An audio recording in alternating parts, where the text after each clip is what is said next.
Right, I'm actually going to start. Good morning, everyone. Good morning. You know how you all look really nice and obedient without your mobile phones, right? Take them out and go onto Instagram. You see, creation and artistry is all about connecting, right? And I created a slideshow for you on my Instagram account, not for you to follow, purely to connect with me. Because, let's face it, we want to work with people that we connect with, right? And connection is everything. So my talk today, my name is Jannica. I'm going to talk about the importance of music photography and the importance of photography in general. This is actually Edinburgh Castle, believe it or not, 2 years ago. And I took this picture, and for some kind of weird reason, this is how I remember the Edinburgh Castle. I don't know if anyone walked past the castle this morning when you got here, but I believe it looked different.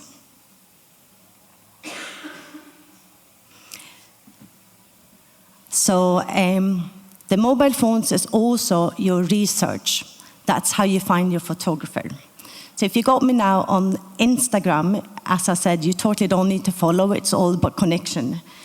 You can actually go back to this slideshow whenever you want to.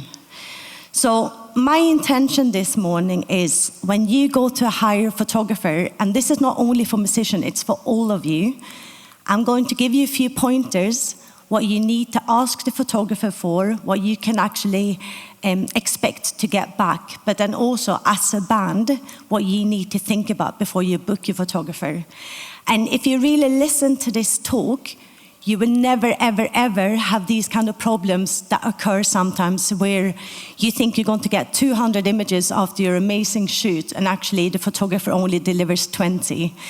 You're not going to have these problems where the photographer go off with you, you go to beach, no, don't go to beach somewhere if you're a Scottish band, but you go up to the Highlands somewhere, and then 2 months later, you still haven't received the images. So I'm going to give you some pointers for when you go to hire a photographer, make sure you have them clear. So my intention is to make this easy for you, not for you to relax and have a good time, more so you can create pure magic. So when do we use pictures, and why do we need pictures? Basically, to get covered, right? If you don't have any images, you're not going to get any coverage. Most magazines and newspapers, I did work for The List in the olden days, and I was actually their staff photographer. But nowadays, if you want to get any kind of visibility and coverage, you need to produce your own images. So when do we need images? Obviously, for media, press and promo, but also for your album art. And people kind of think that, who does album art? But it's like even for the streaming services, the small thumbnail needs a really prominent and powerful image. You also need images for your website, flyers and posters. Does anyone do that anymore? Social media, and as I said, streaming services. You really need to identify who you are in this visual flow that is unfolding in our mobile phones. I know the music is the most important aspect of what you create, but the magic also lays within the images. I actually see a lot of pictures, like we all do. Our visual diet is immense on a daily basis. Sometimes the visual diet isn't great, isn't that healthy, but also I get intrigued by images. I see really powerful, strong images of musicians, and I go off to look at their music. So we already spoken about why you need images. Promo press, online, website, streaming services, and social media. Flyers and posters, perhaps. Here's a really important aspect of the images that you're creating. What kind of format will they need to be delivered in? Not only landscape and portrait, but I'm about to swear, fucking high res, right? Here's the point. Anything that you drag offline is like death penalty, like total death penalty. If you get, I was about to say the Scotsman, but let's use the Guardian instead, right? Getting in touch with you. We are going to cover you, they're going to make it easy for you to be visible. You have to send them high-res images. There's nothing worse than pixel hell, right? You kind of think, oh, this magazine got in touch with me, or I need to create a flyer. Oh, I think I have this on Facebook. Never, ever, ever use Facebook images. They're just absolutely unusable for print. Facebook, like everything else online, is 72 dpi, dots per inch. Does everyone understand 72 dots per inch and 300 dots per inch, right? So 72 dots per inch is everything online. It looks great online, but it's not printable. Everything that needs to be printed needs to be 300 dots per inch. Some people take it further up, but it's like, dude, really, most printers only do 300 dots per inch as well. So you don't need to be like, oh, this would be really good. This is 600. So the dots per inch is the quality of the image, it's the colors, and it's the context. So obviously, if you need a printer, it needs to be of high quality, but it also looks great. I'm going to put there like this. If you can email the image, it's most likely too small to be printed. Saying that, I have emailed 1 or 2 images high-res because I've been really lazy. But as a band, what's really essential is that you look after the people who want to look after you.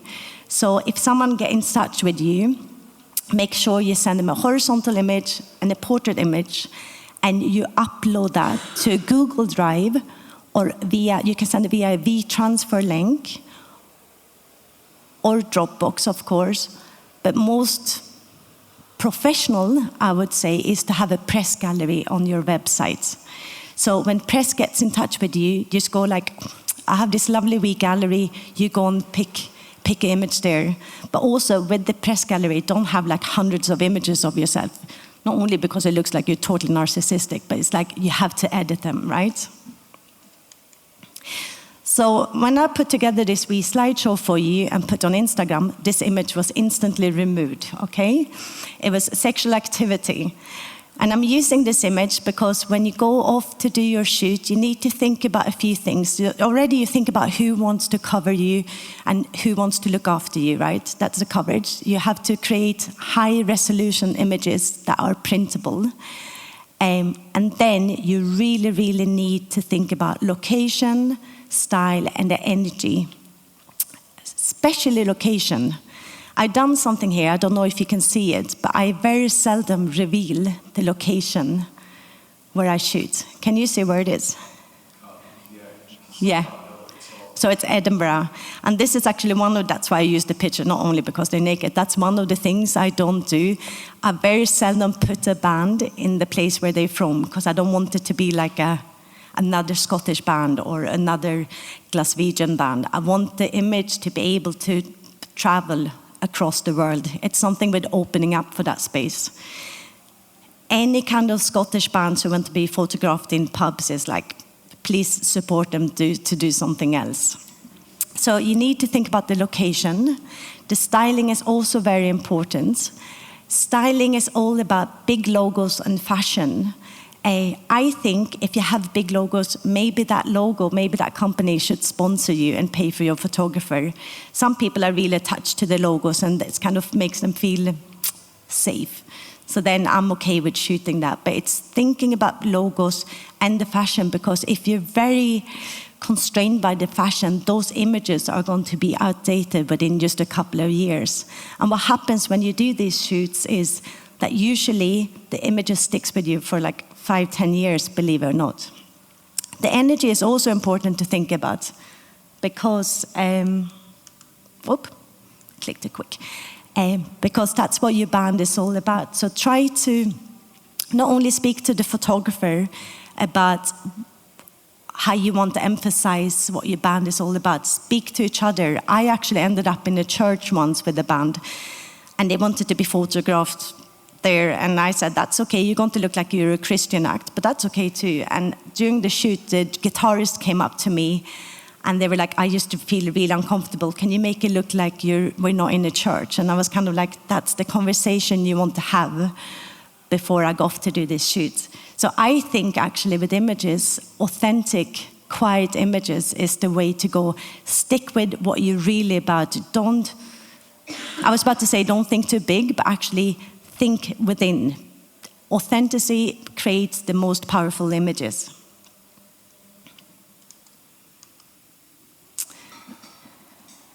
It's a few more things I want to say. There's so many images floating around, and subconsciously we get affected by that. We think about that. So sometimes what we create is something that has been created already. Here's a Scottish band up at Blackford Hill. And what's really funny with them was that they didn't want to be another Scottish band in the snowy surrounding. However, when they went on tour in Australia, this was the images that everyone loved. So the idea sometimes that you have around the images yourself, perhaps that works for your benefit. I also think a lot about gaze and inner gaze. I think maybe you're more familiar with the concept female gaze. But again, when you do these images, is this something we're just repeating, or are you actually creating something new? And I think the way to create something new is to really tap into something within, as I mentioned already. There's one part of this talk is really important, and I mentioned it at the start. When you go off to book your photographer, and when I say book your photographer, that can also be a friend, make sure that you email each other. It will almost be like a contract, but where you state location, time, and dates. Just so you don't end up at the wrong beach somewhere in the outskirts of Scotland. Also email how many images you're going to receive and when you're going to receive these images. As a photographer, I think a week is plenty, tops 2 weeks. I know some bands have waited for months to get the images back, and you're already like, I just feel like I lose the energy when I think about that. It just, life doesn't work like that. I even think the turnaround could be within a few days, but that's something you need to agree with the photographer about. So if you have that, the amount of images, time, location, and how they're going to be delivered to you, usually by WeTransfer link actually, then it's much easier. And when you create the magic, you could just focus on that. The usage of the images is quite good to think about too, because you have some photographers who limit it to a year, and you don't want to spend all this money, go off booking a photographer, and then they go like, oh, you can't use the pictures of the 2022 3 May, you know? It's like, often you need to have that actually in writing too. It's funny. I'm clicking that way because it's there, but I'm actually supposed to click that way. The point is, when you do your shoot, you want to be connected to the photographer, because in that connection, that's where real magic unfolds. I mean, there's nothing more ugly than disconnection, right? And the shoot is just going to be horrific if you're not connected through it. Because actually, being photographed is quite intimate exercise, and it makes most people feel a bit vulnerable. And I, as a photographer, always make sure that the people I work with feel held. But then also, I guess you could come across a shooter who's not great either in connecting. So it's not just the band, you know?